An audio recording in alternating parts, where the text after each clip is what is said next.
사랑하는 여러분, 오늘부터는 욥기를 통독합니다. 욥기는 인간의 고난, 특별히 하나님을 경외하는 자의 고난에 대한 질문을 다루고 있습니다.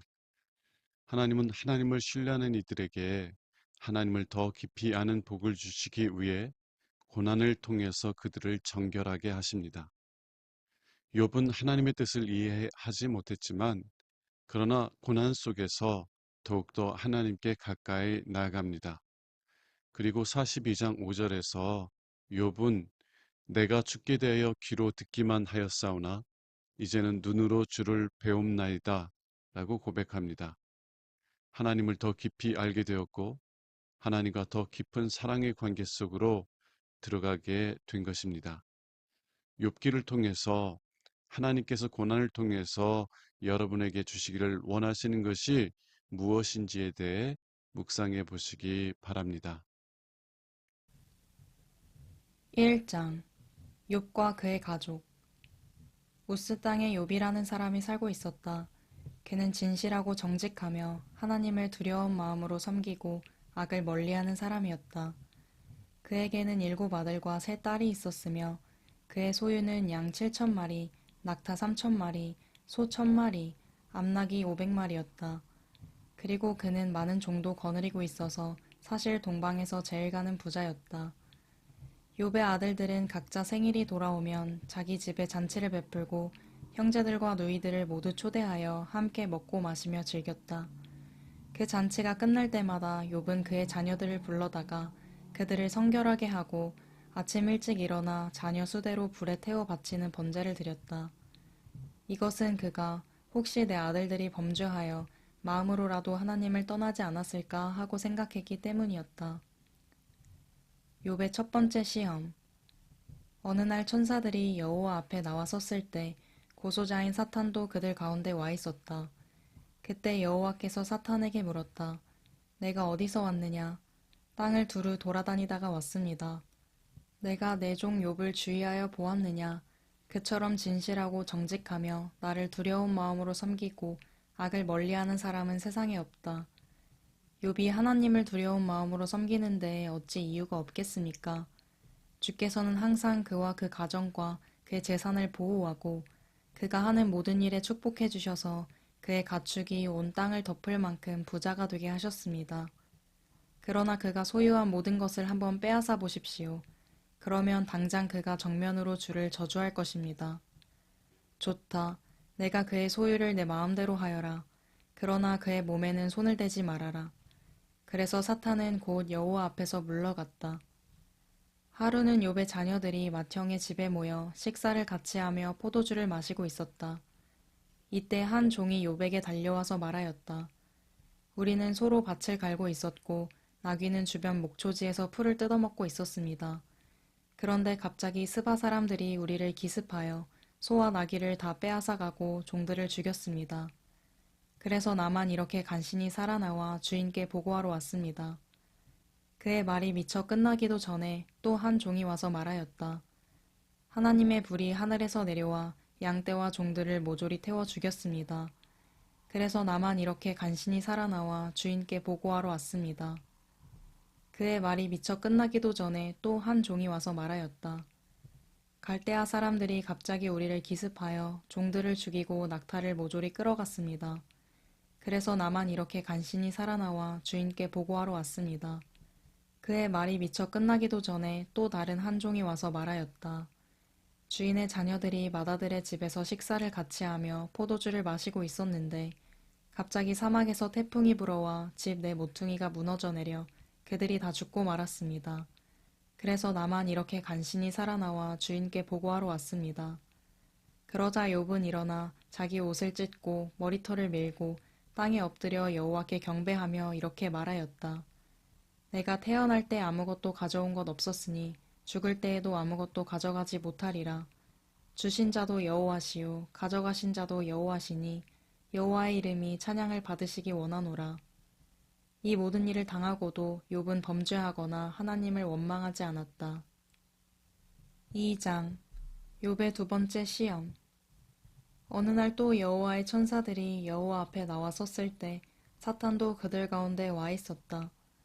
그래서 여호와께서 사탄에게 물었다. 내가 어디서 왔느냐? 땅을 두루 돌아다니다가 왔습니다. 내가 내 종 욥을 주의하여 보았느냐? 그처럼 진실하고 정직하며 나를 두려운 마음으로 섬기고 악을 멀리하는 사람은 세상에 없다. 내가 나를 자극하여 아무 이유 없이 그를 해치게 하였으나 그는 여전히 진실을 간직하고 있다. 가죽은 가죽으로 바꾸는 법입니다.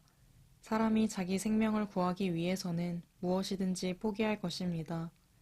이제 주의 손을 펴서 그의 살과 뼈를 한번 쳐보십시오. 그러면 당장 그가 정면으로 주를 저주할 것입니다. 좋다. 내가 그를 내 마음대로 하여라. 그러나 그의 생명만은 해하지 말아라. 그래서 사탄은 여호와 앞에서 물러가 욥을 쳐서 그의 발바닥에서부터 머리끝까지 악성 종기가 나게 하였다. 욥이 제 가운데 앉아서 기와 조각을 가져다가 자기 몸을 긁고 있는데 그의 아내가 와서 말하였다. 당신이 이래도 진실을 고수할 셈이요. 하나님이나 저주하고 죽으시오. 그러나 욥은 이렇게 대답하였다. 당신의 말은 어리석은 여자의 말과 같소. 우리가 하나님께 복도 받았는데 재난을 당하지 말라는 법이 있겠소.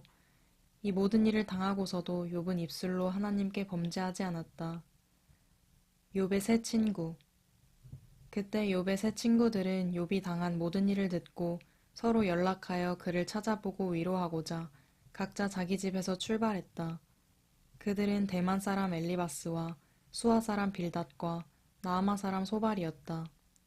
그들은 멀리서 욥을 바라보고 알아볼 수 없을 만큼 그가 변한 것을 보자 소리 높여 울며 슬픔에 못 이겨 자기들의 옷을 찢고 하늘을 향해 티끌을 날려 자기들의 머리에 뿌렸다.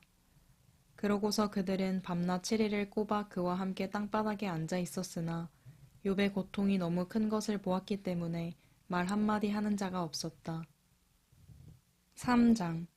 자기 생일을 저주하는 욥. 드디어 욥은 침묵을 깨뜨리고 입을 열어 자기가 태어난 날을 저주하며 이렇게 외쳤다. 내가 태어난 날이여 저주를 받아라. 내가 임신이 되던 그 밤도 저주를 받아라. 그날이여 영원히 자취를 감추어 버리고 하나님의 기억에서 사라져 버려라. 빛이여 다시는 그 위에 비치지 말아다오. 흑암아 사망의 그늘아 그날을 너의 것이라고 주장하여라. 구름아 그 위를 덮어 빛이 비치지 않게 하여라. 그 밤이여 짙은 어두움에 휩싸여 버리고 달력에서도 삭제되어 그 해의 달과 일수에 계산되지 말아라. 차라리 그 밤이 적적하고 기쁨의 소리가 들리지 않았더라면 더 좋을 뻔하였다. 나를 저주하는 데 익숙한 자들아, 그 밤을 저주하여라. 그날 밤은 새벽별도 빛을 내지 말고 기다리던 빛도 나타나지 말며 아침 동력도 보이지 않았더라면 좋았을걸. 나를 태어나게 하여 이처럼 큰 슬픔을 당하게 한 그날을 저주하고 싶구나. 내가 어머니 뱃속에서 태어날 때 차라리 죽었더라면 좋았을걸.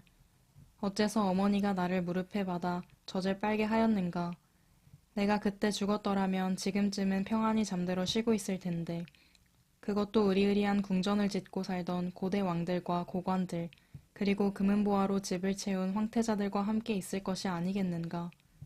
내가 그때 죽었더라면 죽어서 나와 세상 빛을 보지 못한 아이처럼 땅속에 묻혀 있을 것이 아니겠는가. 그곳은 악한 자들이 말썽을 부리지 못하고 피곤한 자들이 쉴 수 있는 곳, 죄수들까지도 평안을 누리고 포악한 간수들의 간섭을 받지 않는 곳, 그곳은 높고 낮은 자의 차별이 없고 종이 주인에게서 해방되는 곳이다. 어째서 고난당한 자에게 빛을 주고 마음이 괴로운 자에게 생명을 주었는가? 이런 자들은 죽기를 기다리고 감추인 보화를 찾는 것보다 더 간절히 죽음을 찾아도 그것이 오지 않는구나.